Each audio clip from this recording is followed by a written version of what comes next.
There are two free agent relievers in this market that teams should sign as starting pitchers, Jeff Hoffman and Clay Holmes. In this video, we're going to dig into why those two guys have been so successful as relievers, but more importantly, what it takes to make the transition from reliever to starter, because it's not what you think.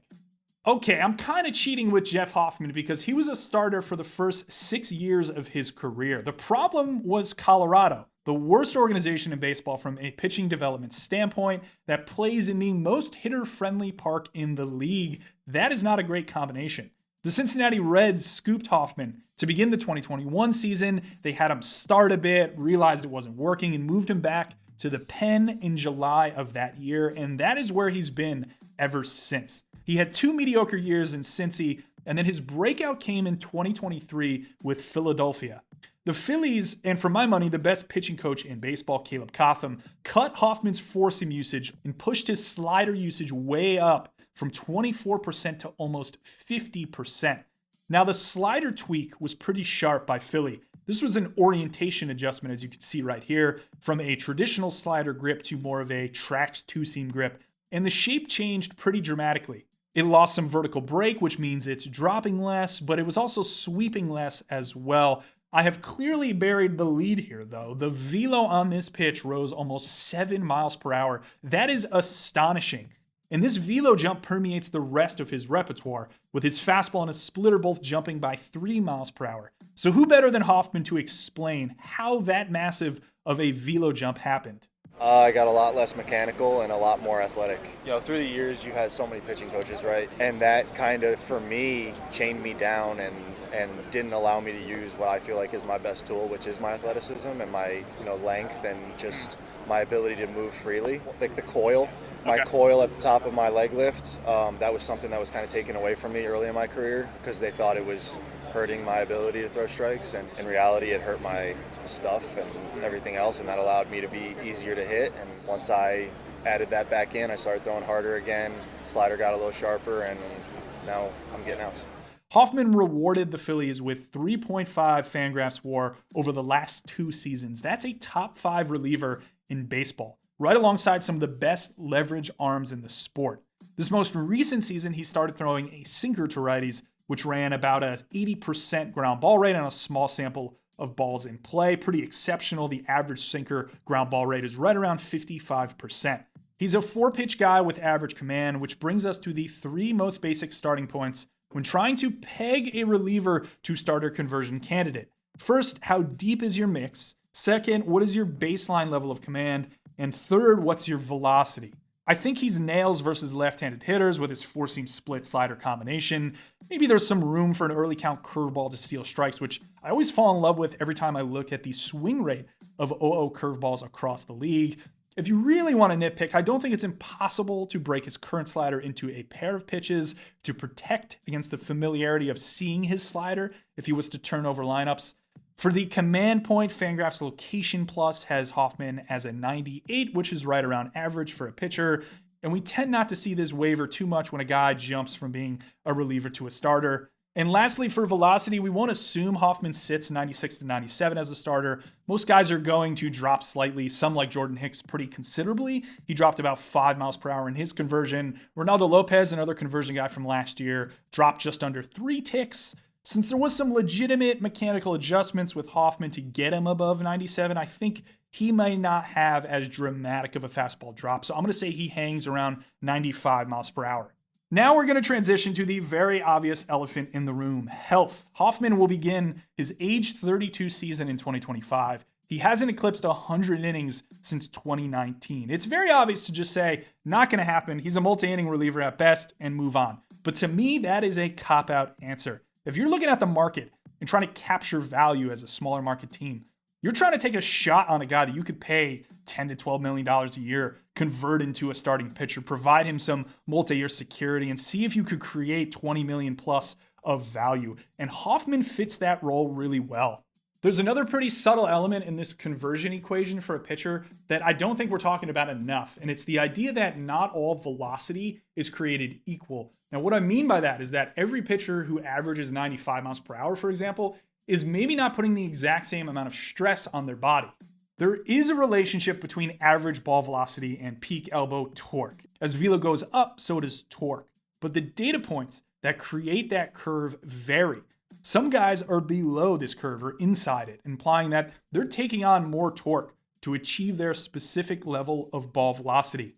And some are above this curve or outside of it, implying that relative to average, they're taking on less peak elbow torque.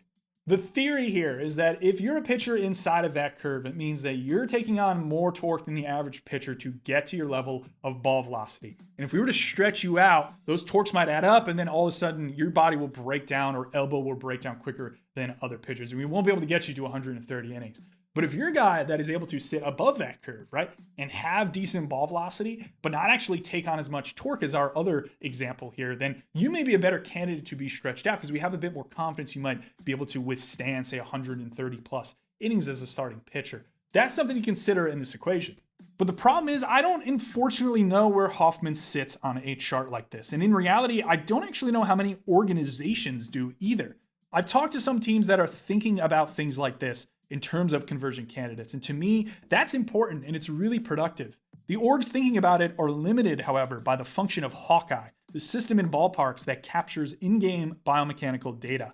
Hawkeye isn't the best at capturing data between a point in the throw called max external rotation, or MER, and ball release, which is exactly where this peak elbow torque is the highest. Maybe a team might be able to back into this number with in-lab sessions or has some way of figuring it out, but then you always run into issues as to how good of a proxy those in-lab metrics are compared to game metrics where the intensity is higher and perhaps that pitcher's movement patterns change slightly. I hate that I don't have an answer for this, and I'm not going to for our next guy in Clay Holmes, but I really think it's important to progress the conversation around this topic. I feel like a lot of the times, if I were to propose something like this, people would just be like, not going to matter, he's going to break down and move on. But I just don't think that's productive because it's not really thinking probabilistically. If you're in an organization, I think you're thinking about things like this. You're not just throwing stuff up on a board and going, we think he'll be able to convert, and we won't think he'll be able to convert. You got to use objective info to back it up. And even if you're not totally confident in a specific player to be able to make the conversion, if you could show something like we're talking about here, that he sits at good ball velo, but he doesn't actually put a lot of stress on his elbow at this MER to ball release point, then I think that's a great point to maybe be more willing to pay him $10 to $13 million a year and stretch him out and see what happens. That's how you capture value as an organization. It's something that most smart orgs are thinking about. But enough of the nerd stuff. Let's get back to, well, more nerd stuff. Clay Holmes, who it feels to me like every Yankee fan hates for various reasons, has managed to be a top 15 reliever in MLB over the last combined 3 seasons. Mostly due to his durability, throwing 60 innings plus in each of those seasons with an astounding 74 saves. He's on the market and projected to receive similar pay to Hoffman on an annual basis in the $10 to $13 million AAV window, but the Yankees made some tweaks with him that turned him into a stud. Now you're probably realizing a theme here, right? Good pitching development orgs don't just stumble on dominant relievers, they make them. The big thing the Yankees did when he came over was flip Holmes to a sweeper slider. This was near the beginning of the sweeper revolution in 2021, 2022, where teams just started giving any pitcher with a pulse a sweeper, to the detriment of some arms and the benefit of others. With a guy like Holmes, it really fit. He spun the ball well, he was able to hold supination at velocity, and his slider went from very mediocre with the Pirates to dominant with the Yankees. We've also seen him lean more on a second slider, more of a gyro slider. The Yankees started to incorporate late in 2022, and he's really fleshed out since. This bullet slider, he's now throwing more than 20% of the time to either handedness, and it's actually something he threw more than his sweeper to righties last year, which was a bit surprising to me. But his real superpower is nestled within his sinker. Holmes has a really high release height, and he's able to kill a ton of vertical break on his sinker, which is something that often doesn't happen. Most of the time, these higher release guys are behind the ball four-seam carry types. Among all right-handed pitchers in baseball with a sinker, Holmes is the only pitcher with a release higher than 6.4 feet and below 5 inches of vertical break on his sinker. His comps are guys like Sean Jelly from the Giants, who's kind of getting there more in his height and not much off his arm angle. Mitch Spence, Dakota Hudson, maybe Blake Trinan are kind of close, but nobody's really like Holmes. We could also see this visually. Max Bay, who just got scooped into a senior quant analyst role with the Dodgers, huge congratulations, Max, built a model that shows us how pitches behave compared to how we expect them to behave off that pitcher's arm angle. Think of this line here as Holmes' arm angle, and this blue orb as our expectation of where his sinker should break to off that arm angle. Further from the light blue middle means it's deviating more than we generally expect, which in theory, although it's not really proven, is a good thing. The actual break on Holmes' sinker is all the way down here, dropping 6 inches more than you would expect, which is why he can run a 70% ground ball rate, which is top 3 in baseball over the last 2 seasons.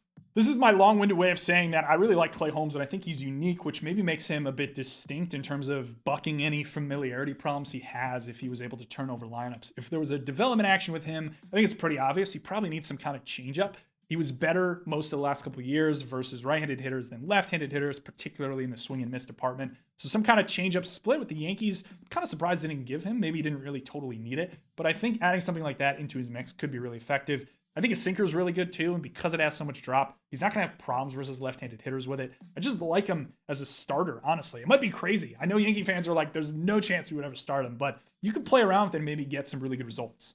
Going back to the middle of this video, we just don't really know where to put Holmes on our plot here between ball velocity and torque on his arm. If he's a guy that sits outside of our curve, then maybe there's a better chance you could double his innings, which gets to another point of like, how quickly do you sign this guy and how quickly do you get him on a program such that he's actually adapting in the offseason to prime his body to be able to accept a doubling of innings or pushing him out to 120 innings potentially. We've seen in the past with other guys. I know there's a lot of other guys in baseball that fit this mold. Griffin Jackson from the Twins is a pretty obvious one because he's got good command, deep mix, etc. And he's also a big driveline guy, so I'm going to be biased towards those guys and understanding how to properly adjust workload and load in the offseason to be able to be stretched out. But I really wanted to focus on free agent relievers specifically in this video. So I know there's going to be some disagreement here. I know I'm going to see you in the comments ragging me for even thinking Clay Holmes could be a starter. But deep down, I kind of think it could work, and maybe it's just crazy enough to give a small market team a huge return on a relatively modest investment. As always, thanks for watching.